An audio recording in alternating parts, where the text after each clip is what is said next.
Why do disadvantaged groups get their own lawyers? Who wrote these questions? Because without legal aid, they'll have no lawyers. It's quite simple. How is that fair? Why should someone be punished because of their economic status?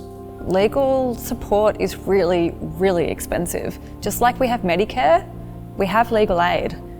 I think if people really saw the clients that we saw and the disadvantage that we saw and the situations these families were in, they wouldn't think twice about us representing them or wondering where the money's going. It's a balance of power thing, that's what it is.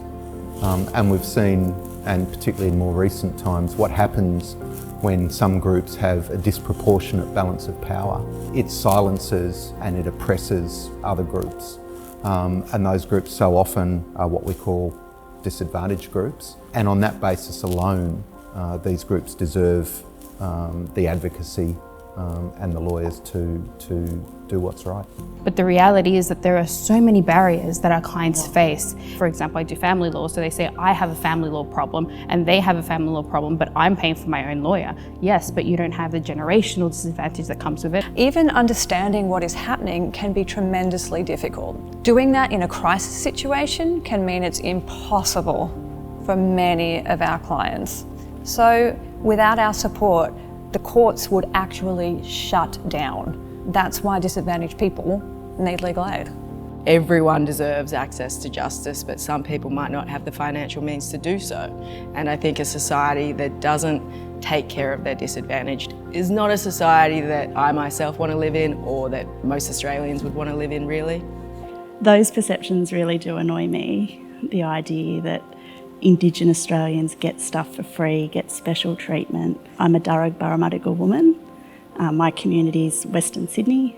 I was raised in Wagga Wagga, which is Wiradjuri country, and people aren't there getting special treatment. There is so much systemic disadvantage in our communities. So that idea that why did they get something that I don't get? Learn your history. we just got to keep talking about our clients. We've got to keep talking about why our work matters. One such example was a client who was on bail and he turned up at my office and had been living out of his car. So I brought him in and spoke to him and sent him down to the local shopping centre so he could get himself some lunch, and gave him some money, and then managed to, by late that afternoon, organise some emergency housing for him. I think that was a really good outcome for him. He was really having a very difficult time, and I was able to make all that difference.